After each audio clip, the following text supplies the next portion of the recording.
Hi, thanks for tuning in. Anthony and I have a economic update for you for July. So we're going to be covering some national level data and then how it kind of relates to the housing market. So we're going to go ahead and dive right in. It's a little bit of a longer video today, but stay with us. We have a lot of really good content, so feel free to jump around too if there's something you have more questions about. And with that, we'll kind of get started on the first slide. All right, so what we're going to first dive into is just the overall economy and how that is going to pertain to real estate. So let's talk a little bit about GDP. The format is all pretty similar. So on the top, you're going to see historical trends of the size of the economy, and then GDP over the last shorter term period that kind of matters for whatever we're talking about. Yes. So for here, you can see just how over the course of time since the pandemic, the size of the economy has really gotten a lot larger, right? And the short term doesn't really tell you quite as much as what the long term tells you. We've been growing much faster than we were before. Now, in some ways, this is good because the larger growing economy helps us manage our debt situation a little bit better than it did previously, but it also has been caused by inflation in some ways, right? So that's where, when we talk inflation, that whole GDP rising as fast as it is, that's part of the inflation. It's just the whole economy is just getting higher in value. Yeah. Okay. So this is always a really good one to track. The Fed funds rate, right? That's the short-term interest rate that the Federal Reserve sets. That's one that we hear about in the news all the time. Right. It's the one where banks borrow money at that rate. Yep. So that's what the banks borrow money from the Fed at. And then we compare that versus the 10-year Treasury note. And the reason why, or T-bill, Treasury bill, and the reason why we do that is the 10-year Treasury bill is the closest indicator for your long-term mortgage interest rates. So we kind of look at what the short-term rates are doing versus the long-term. Mhm. And what we really notice here is we see on the top the historical trends. We can see it's really rare for that red line to be above the blue line unless there's a recession coming or there is hyperinflation like there was in the 80s. So we can really see how whenever that red line, what's that? Yeah, also recession coming, right? Yeah. Causing recessions. So Yeah. we can really see in the historical trends, anytime that red line got above the blue line, pretty surely we have one of those gray bars, which is a recession, as that's how they show it on these graphs. And so when we look at our short term, well, let's go ahead and take a look. Yep, we had an inverted yield curve in late 1999 into 2000 flat, or excuse me, 2020, and then we can see how it dropped, or how it kind of dropped really, really fast. And we had a recession, a short recession right there, also caused by the pandemic. In the news, we've been hearing a lot about this inverted yield curve, and that's what we see on this lower bottom Right. We've graph got on the another right. chart to show you the yield curve Yeah, too. but we can really just see how different that spread is. And so it's really rare to see the 10-year Treasury note above the blue line, which is our short term. Yeah, so that 10-year note here, really, that's where we tie it to interest rates, right? That's why we show you this, because at the end of the day, all of us in real estate, all we really care about is the 10-year T-bill, because it's what's the cost of money now for everybody when they're buying homes. Here's the yield curve inversion. So you can see this. This is one of the longest periods where we've had an inverted yield curve since the 80s, right? I shouldn't say one of the longest. It is the longest, without a doubt, for a long time. And what that really means here is it means that unless the Fed is working miracles, all the indicators are showing recession coming. Now, the depth and the severity of the recession, that changes quite a bit. Yeah, and they've done a good job of manipulating things, right? And the reason the Fed does this is they try to manipulate us from going into a recession or leaving a recession in a way that isn't favorable, right? So we definitely manipulate the cost of money and money around the world here in the US, and the yield curve is a good indicator of what to expect and what's coming. So even though we've felt a lot of pain in real estate for the last 2.5 years, the yield curve shows that they've really done their job and they've really slowed things down. You can see it over a lot of these slides. And that was really their purpose, is they were trying to slow down growth. And totally. This is Look really at this. evident here. This is personal savings rates, and personal savings rates are a good indicator of how much that Fed process was doing, right? Yep. I mean, it's really been working. And we can really see with the savings rate, when we look at the shorter term graph, which is on the bottom, we can see how much it spiked during COVID, which then led to that, build up of pent up, pent up extra money to spend, and people just went out, and that's why we had the inflation that we did, is because you see where those savings rates are at 25, 30%. And that's for the average American. This isn't, well, when you give everybody in America a check, they Oh. tend to put it in the bank apparently some of the time. Yeah. Well, 30%, in fact, on the first one, when you couldn't do anything. But then what we see now is the personal savings rate is declining and it keeps trending down. And the reason why is because inflation, the cost of goods, but spending habits haven't changed as fast as the cost of money has and the pace of inflation. So that's where we're seeing this personal savings rate drop, Mm-hmm. which really shows that we're getting tighter and tighter on the economy. Things are looking less and less hot, which leads to better chance of a rate cut. Yeah, and it's sitting sub 4% right now, so that's a good sign. All right, let's Well, talk unemployment good and rate. bad. Well, it's a really good sign for us in real estate, in real estate, in the it's industry, great. right? Yeah. Because it will pull us out of what we've been dealing with. Now, unemployment rate, this one, the graph shows you three different colors. You should see the same three colors in every graph. So the United States is in blue, and Colorado's in red, and Boulder County is in green. Now, you can see over the course of history, since they've been tracking this in Boulder County, that's basically at the beginning of the graph. You could see it longer if you wanted just the US, but it doesn't really matter, right? For our purposes, you can see over the last couple of recessions, the dot-com boom, the Great Recession, and the pandemic, and you can really see where we've been lying. Now, unemployment's been rising, right? Now, that Fed rate and the manipulation of money and just slowing things down, that's what they wanted to do. So this is a really good sign that slowly over the last 2 years, you've really started to see that unemployment rate trickle up. Now, the Fed, they care more about this number than they do about inflation. So don't be misconceived by, well, the only thing the Fed cares about is inflation because you hear it in the headlines, you hear it in the news. We have a very unique Fed chair. Yeah, Jerome Powell is really unique in how much he cares about the labor economies compared to previous Fed chairs, which is just a different approach than what has been historically the norm of pure inflation concerns, and that's it. Yeah, I mean, the target inflation concerns was 2%, period, plain and simple. They do anything to get there.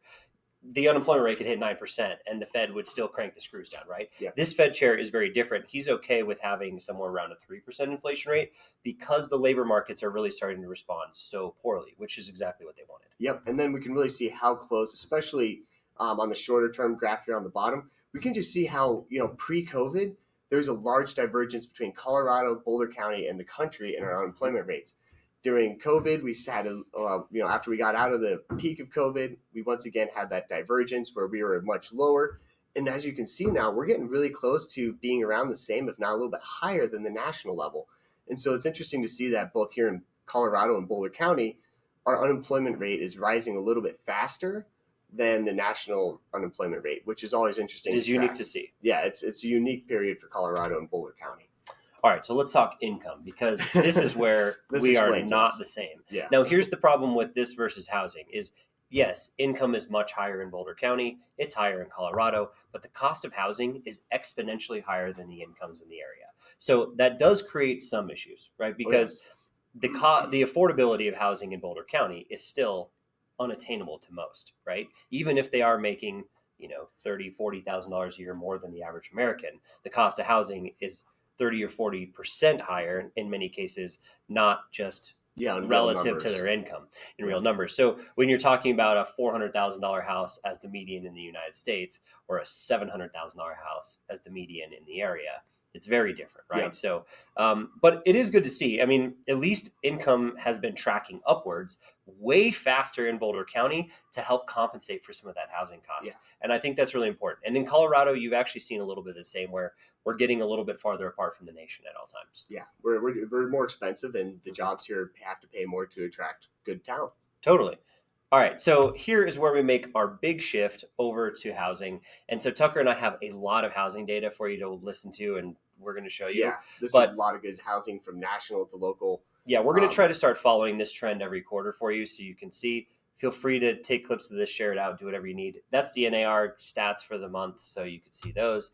But in all reality, let's get into something way more exciting. Okay, so this is our quarterly average, and this is really just kind of showing how it's changed quarter over quarter. So we did have a change in Colorado quarter over quarter, slightly down. A lot of the states, who had more appreciation are a little bit more muted right now, but we can really see the Northeast and Midwest are still doing quite well, and that's really just the relative affordability of those properties are a bit lower. So let's go ahead and jump over. So that's quarterly. Now this is previous year, so we're up as a state 3.61% in our sales prices year over year. So that's a really good sign still. We're not as high as, once again, that Midwest, Northeast, which is seeing much more appreciation, but they saw good appreciation during the pandemic, but not anything like the West did. The western side of the United States during the pandemic had totally 40%. The highest appreciations really across the board. In a couple of places, certain places in Texas, Florida, one-offs. But as a whole for regions, we can really see how that shift is going back to affordability in the Midwest and upper Northeast. Right. Makes sense with the cost of money, right? Maine's cold. All right, so look at this one. This is 1999 or 1991 to current. This really just tells you over the course of, well, what we perceive as history, really what happened to housing prices. And the West has just been king, right? Yep. I mean, people have been moving out to the West. The West is desirable. Housing prices have skyrocketed. Utah has taken the cake at 606% since 1991. The national average is basically half of that. And other places, well, you might be surprised, but a lot of the Midwest was not nearly as low as some of the lower states. The lower 20%, I mean, it's interesting to see how many of those are actually in the Northeast, right? Yeah. Around, Midwest, Northeast, even into some of the South, 200% increases. I mean, these are not huge increases. It makes sense why they're getting price appreciation now when cost of housing is expensive. Because you look over, the last 30 plus years, we can really see how much we've appreciated out in the West and where our prices are, and where we saw the quarter and yearly year over year changes recently of really kind of showing, hey, those areas that have had slower growth for the last 30 Yeah. plus years, well, they're now growing now. Well, and it People are also more shows you mobile in the movement. what I do like about this is it really does show you too the trend of where people are moving, right? You can really see that people leaving the Midwest, people leaving the South, people leaving places that have been historically more stable, and the West has really picked up a lot of business, a lot But of it's also slowed infrastructure. down here. The West is Yeah. no longer growing at the same pace. So we're seeing those same folks either move back, transplant, stay home, not Yeah. move, and now the prices. Well, here's are a good picking up. indicator, right? So this Yeah. is the 5-year average. So what's happening here? This Okay. tells us exactly what we've been talking about. Yeah. So this just shows how different over the last 5 years, what's appreciating, what's not. And once again, we can see, hey, certain areas in the South, they've had more appreciation than they have historically, and that's because the prices have been lower for longer. They're now rising. People are now going, hey, these are great places to either move, invest, or Right. not leave because of the cost. So, a lot of, we hear the cost is very inhibitive of moving out west. So we're going to see more people staying put or moving back home. Yep. All right, so let's talk a little bit about just general price of housing. So this is the housing index. You can see the US averages and medians are in here. You can see just how much that increased it over the pandemic. Now, the Fed changing rates has flattened housing prices. That is the easiest takeaway from this. Look Yep. at 2022 to current. Everything has just been very stable. And if you look at that red line, that's the median. The median has like slightly even trickled down in the United States. So this is exactly what the Fed chair wanted to see. They Yeah. wanted to see housing affordability take a break because it got out of control. And we can see that. And so the Fed has accomplished what they were looking to do. So now they're going to start hopefully unwinding it sooner rather than later come September. Great to see a quarter, even a half. Fingers crossed. Yes. Yeah. But that's really what they were trying to do. And they mission accomplished. They did what they were supposed to do Totally. to slow down the inflation. Unfortunately, us in real estate, we feel it first. So we felt that pain first. And then we're going to be hopefully one of the first segments or parts of the economy out of it as rates drop. That really juices our business, as we all know. Exactly. So we basically went from existing home sales of over 6 million, close to 7 million at the very peak when you look at it in a year basis, to just under 4 million. So we've seen a 2 million drop in existing home sales. Now, that being said, that's one of the lower times we've seen since the early 2000s, since the Great Recession. And honestly, before that, it was in the 90s the last time we saw this type of housing sales. So there is a lot of pent up demand. So you can just see how that really real quick, just go back to that. You can just see how we're in the same spot coming out of the Great Recession. So this has been really painful for our industry. It's not Painful. It is across the country has been very painful as our industry. And we can compare it back to mid 90s and then 2009, 2010 when we had, the massive recession. So we can just see what we're feeling is real, but we have light at the end of the tunnel based on where we've been. I agree. Here's another chart to look at that. So what you just saw in the last chart was these blue lines here. The yellow line is a percentage change year over year in actual existing sales, and then the median sales price to go along with it. So you can see just how much the median home sales have just fallen out, how that's really slowed down the average American in home buying, and it really took your foot off the gas, essentially, right? So you can see how much we saw price increases during the pandemic, and then the last few years have really started to slow. So this all works out great. I think that was a really important one. The new home sales, Tucker. What's going on here? Okay, so new home sales. This is what's really interesting is we're seeing more new home sales versus what we have historically. So the percentage of sales of that are new homes Right. is higher than it has been for the last several years or even historically, really. And we're seeing that a lot because of interest rates. And a lot of these builders have larger incentive packages, larger buy down packages, better in-house lending or Sure, they're different not just going tools. to stop building because Yep, people were, well, pinched to buy. pinched. So So, they got more incentivized for how do they lower those rates of 3-1 buy downs or permanent buy downs and well, all all these kinds of different things, tools. right? So But what we see that 600,000 homes over the last few years, these are great numbers. Honestly, we needed to pick up housing stock. mhm. So, this is a good sign to see that going. I'm not necessarily optimistic that it's going to stay that high. It really just depends on what's out there and what rates do, because as rates continue to drop, a lot of the money that these developers put in and these builders put into these pre-purchase rate buy downs, I mean, we're going to be seeing builder rates in the fours, right, versus everybody else going in the fives.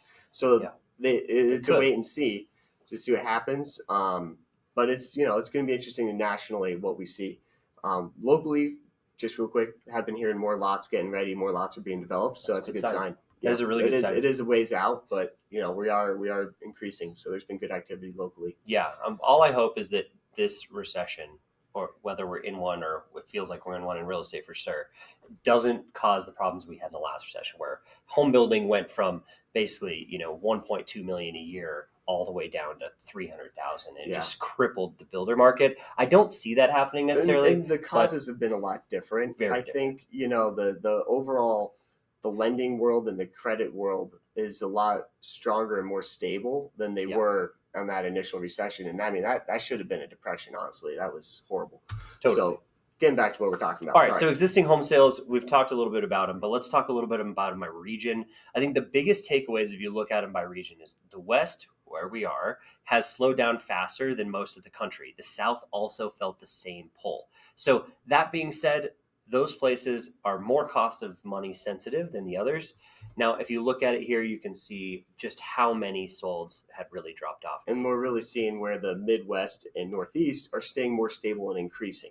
Yeah, exactly. Now, existing homes versus supply. This is a good one to kind of have a takeaway of like what's actually happening here, right? So, month supply of inventory is rising really rapidly, but those existing home sales, they've stayed stable. So, really what happens here is we're seeing buyer demand be the cause of the rise in the inventory, right? Even though we're having like a nice slow steady purchase behavior because of high interest rates, you're really seeing that month supply of inventory skyrocket in some ways. And we're just not anywhere near where we need to be. If you Yeah. look at historical trends here over the past, we need that month supply of inventory as a country to be higher still. That's the only thing that concerns me about rates coming down too fast, Yeah. because we do not want to be in the same position we were in before. But either way, we're getting closer to where we need to be. And I think this is all positive information right now This for is us. very positive. That And this is where we're looking at, our existing homes for sales being that consistent number, but our month supply of inventory fortunately dropped a little bit quarter from quarter, from close to 3.5 down to just under 3. That's good. That's still much better than it has been in the long term. So just while the month supply of inventory is higher than it has been the last couple of years, historically we're still beating the norm. And I think that's important to remember is we are still beating the norm historically on our month supply of inventory days on market. So yes, it feels like that now, but it remember 5-10 years ago, which is hard because we all recency biases. Totally. There's a life before the pandemic. What? Yeah, There's exactly. The world existed before then. This is just new homes versus existing, and we've already talked about this, but you can really see how so much of the actual sales taking place are now new builds. And you can really see the existing home sales is the gray in the background versus the green line. You can see how that gray dropped. So it's a big portion of it. It's a big portion, and it's as a percentage getting larger of what's out there. Exactly. Okay, so here's U.S. supply of homes, and this is a good historical trend.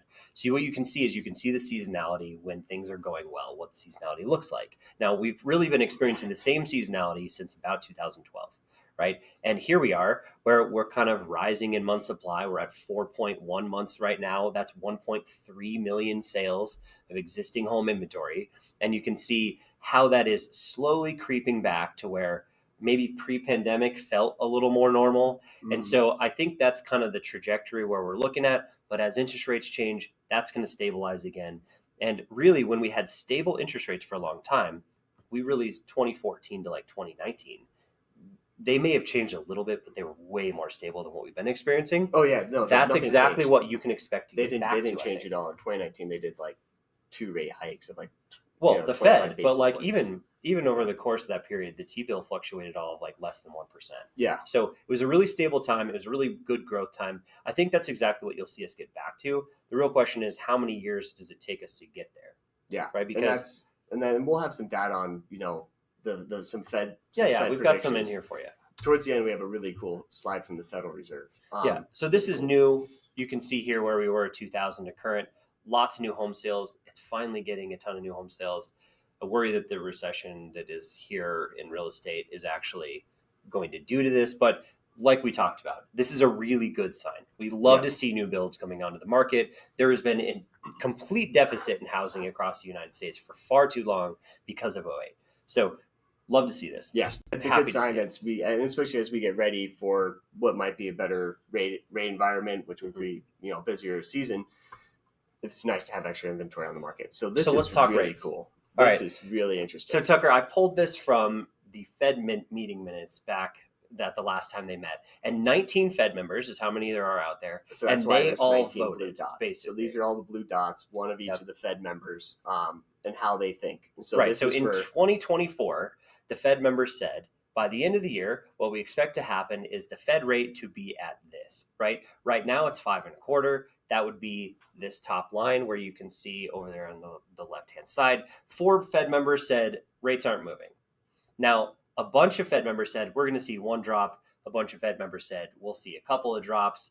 And I think that is a good sign for this year. But the big takeaway here is what's going to happen over the next few years and what's going to, get us so to get back a little more yeah. So you normalized know real how we estate talk market. about wish we had a crystal ball. Well, this is the closest thing we're going to get to a The crystal Fed ball is the crystal because ball. they are the voters. This is the crystal ball. Yeah. So we can really see how they're the majority of the Fed members are really expecting by the end of 25, so the end of next year, we're going to be sitting around between 4 and 4.25 as our benchmark, Beautiful benchmark. which is great. That is a really nice number. And then even by 2026, they expect it to keep going down, To and about then 3, long right? run kind of stabilizing at the end of 26, which will hopefully again be when we get back to that seasonality and that nice stable market, and I think things are just humming along. exactly. And I think what this really tells us is once the markets all balance out, you can expect interest rates to drop by about a percentage point next year and by about another percentage point the following year if everything goes to the Fed's plan.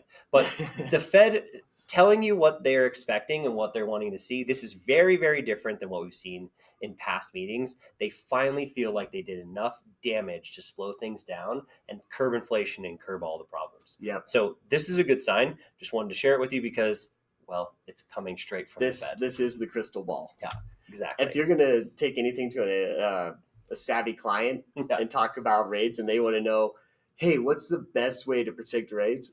This is as close as you're going to get to the crystal And it ball. might change, right? But at least for now, They I think reserve this the is right at to least change their something opinions. Yeah. something worth looking at. Okay. Now, let's talk about actual interest rates. I pulled this today. You can see that we had a huge drop last week. We had a ton of negative information. That Monday was pretty rough, as we all. It was pretty rough Anyone Monday. who looks at stocks. Yeah, so you basically saw everything drop. T-bills drop because of that, and the cost of treasury notes really were muted because people were pulling money out of stock market, putting them into bonds, right? Yeah. And when that happens, interest rates drop. Well, people way overreact all the time, as you guys know. So we've lost a little bit of that gain in our our interest rates, but honestly, this was a good sign and it's a step in the right direction. So now you can really see the trend coming down. I think this is a great time to go to those buyers and be like, look, we took the first jump to real change, right? And so here we are moving forward. And this is a perfect time to start just engaging them again. Mm-hmm. Maybe the rates aren't where they need them to be today, but start re-engaging your sphere, especially as this good news comes out. The national media is bringing it to attention. So, hey, when we see economic pain, as bad as that is on the individual level, Yeah, oftentimes that's pretty good for us in real estate, especially in Colorado and even more particularly the Front Range, Boulder County. So it's a double-edged sword because, yes, it's terrible when the economy's not doing well, but it really helps us with rates. and it really helps the first-time home buyer because the first-time home buyer is the one who's not going to go lose their job because they're not overpaid, and they're going to be able to go out there and actually now maybe find a home that they weren't going to be able to afford to get into, right? Yeah. So this is more historical trends all the way back pre-pandemic levels. You can just see the shift from where we are to where we were. Yeah. And I just want to show that in case you need it. But basically, you can see you can this just was see one of the how largest interest rate changes we've ever seen in the history. speed of change was really high, It was and brutal. that's why we felt it so abruptly in our industry. So and then we can see, hey, this is where we've stabled out now, and now we're going to hopefully start coming back down. We kind of hit the top of our cycle. Exactly. All right. So this is the very long-term view on interest rates, and I think the biggest takeaway here is money's still not that expensive. Relatively. Now, it's very expensive compared to homeowners that have golden handcuffs and they're in a 3% rate, which basically we gave away for a decade. But the real hard part here is, I think perspective long term is going to tell us that rates should settle down quite a bit. The one thing I've always liked about this chart is you could see interest rates trickle down by a percentage point almost every decade over history. And I think that was us continuing to manipulate the cost of money and continuing to keep growth happening in this country. You're going to see that stuff happen again. It's okay. Don't panic about high rates and being stuck here forever. And this They is will one change. thing that, remember who you're talking to with your clients. Because if you're talking to someone like Anthony and I in our mid 30s, our grown up lives, we've only known cheap money from college on. We've It's only true. known cheap money. So when you talk to younger folks, they go, oh my gosh, 7%. Well, that's way different when you talk to folks in their 40s and 50s and 60s that went through, 14, 18% interest rates, during the 70s and 80s. So it's a little different. It's just a little different of who you're talking to. So remember their frame of reference point. That's all I'm getting at. Yeah, absolutely. All right. So this one is the month supply of housing. You can see month supply of inventory in the United States has dramatically been skyrocketing since we got out of the pandemic. That's exactly what they wanted. The month supply recently nationally is closer to that 9 months range. It's getting too high from what the Fed would like to see, or what, because they don't want to see large depreciation real estate. No. They just want to see they wanted to stable, see stable. stable and boring. Boring is good to the Fed. Boring's good to the Fed. Here's an interesting one. This is supply of active listings on the markets. We talked about that, 1.4 million number. That's kind of where things are today. That's the highest number we've seen since before the pandemic. And in 2019, we were starting to feel this recessionary behavior. Everybody forgets the year before the pandemic, but things weren't feeling great. They were starting to feel slower. Things were starting to change. The Fed was even talking about starting to manipulate things. The Fed had. They did a couple of rate increases in 2019. They were starting to interact with that. Yep. So this is all good news. Now, Colorado versus the nation, you can see that changed for Colorado. Back then, 2017, 18, 19, they were much more in line with what the U.S. was doing. We're still having a huge muted supply of inventory. Yeah. And I think that's really important to see. New listings. Okay. New listings. This is what's really interesting is we already hit the peak for the year, as you can see. For 2024, that was really in end of Q1, Q2, but right about May was kind of the peak. May, beginning of June. And as we're looking at our new listings, we can really see how Boulder County is much more muted compared to Colorado and to the United States as a whole. Both have dropped quite a bit in the number of new listings coming on the market right now. So that's new stuff coming on each month. Mm-hmm. That's really dropped. And both Colorado and nationally are really trending together. Whereas us in Boulder County, our data is a little bit more delayed. Just that's why the green line doesn't go all the way to the edge. But you can see it's starting to slope. So it's probably sloping some, but not to the same level that we really see with these with Colorado and the nation. So once again, Boulder County is special. All right. And everything's pretty special by demand. So if you look at it by pending and under contracts, yeah, this is great. You have that raised supply of sellers coming to market, but you have a muted supply in Colorado of people actually wanting to buy because they're hanging on and waiting.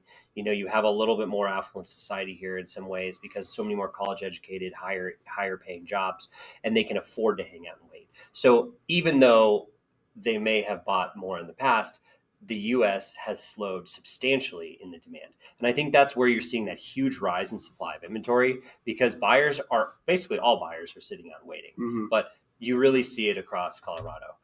If you look at it so the Fed really nationally, they like to look at median list price per square foot. We look at average list price per square foot here a lot more, but it's just because they tell a little different story, right? But this one is really good when you look at it on a national level because you can see just how much the median income homeowner is going to have to pay for housing, right? And so when you see it on a national level, 200, it looks like $240 a square foot, $230 a square foot Yeah. is like a price for a house nationally.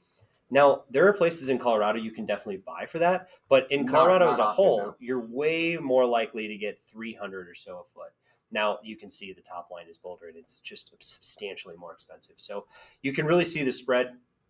That's where we talked about like that average income earner in Boulder. They're not making nearly enough to even compensate for this Yeah, change. the percent differences are much higher. It's out of control. Okay, days on market, median days on market. This is really nice because it tells hey, that median number, which is really nice for looking at days on market. How long it does gets it out take of to go under the contract? variability. And this is where we can see we're trending right around that, pretty good, about 35 days for Colorado, or excuse me, for Boulder County. Then we jump about 10 days for Colorado. Then we jump another 10 days nationally. And so why we want to show you this is while we feel it here, Boulder County and Colorado, that, yeah, we're creeping up on days on market. It's going up across the state, locally, and the country. We're still beating our days on market are still better as a median than the majority of both the state and even better than the country. Right. It's so much more desirable around here. Even with our price points in Colorado and in Boulder County, we're still beating each one, even in Boulder County with our high price points. So it just shows, yes, it's painful, but comparatively, thank gosh we're in Boulder County. So I always say, let's just be thankful for what we have on that. Exactly. We're in Boulder County, so we're in a good spot there. All right, so let's talk about showing traffic. When you look out what's going to happen in the next 60, 90 days, showing traffic is always a good indicator of how motivated are these buyers to buy. Now, we saw a nice little tick in interest rates that should fuel more showings, but it takes a while for us to feel that. So when we've been talking about this, we've been talking, okay, what are we really looking at come like Q4? Because Q3 looks like it's going to continue to be muted, very similar to last year, but Q4 could start to look really good because with the interest rate drops, we'll create an increase in these showings. So showings are tough. The West is way worse than the nation on average by like basically 60% according to this graph. It's been that way though for the last 2 years. Now look at it locally. This is what you're seeing in Colorado. You're seeing the number of showings very, very similar to last year. Actually, even though we see less showings per listing, we actually see a fair number of more showings or around the same amount of showings. So buyers are still just like, stay in the course. If they've got to buy, they're going to buy. It's like trudging through mud sometimes. We feel that it's hard, but you know what? Buyers that are motivated, they are out there. We see people buying all the time. It's going to continue to happen. So if you have to buy a house, you can absolutely do so. If you have to sell a house, it is absolutely possible to get your house sold. You need realistic expectations. Hopefully all this negative economic data in so many ways really frames the stage for buyers will be coming back to market. Sellers, hang in there. We're getting to light at the end of the tunnel, I think. It's getting better. And as we looked earlier on that crystal ball, that is your good news. That is, by 2026, they're expecting 2 full points down from where we are right now. And that's And that's for the short-term funds, but that will carry through to the long term as well. Absolutely. So that's where they're really looking at it. And so this is positive news. We're getting close to the end of the tunnel. Mm-hmm. Well, thanks for hanging us there today with us. I know it's been a long video. We're here a half an hour or something, but Tucker and I are always resources for you. So if you need any of this information, you need local information, where your guys come to us. We're always happy to help. Take care, everybody. All right. See you next time.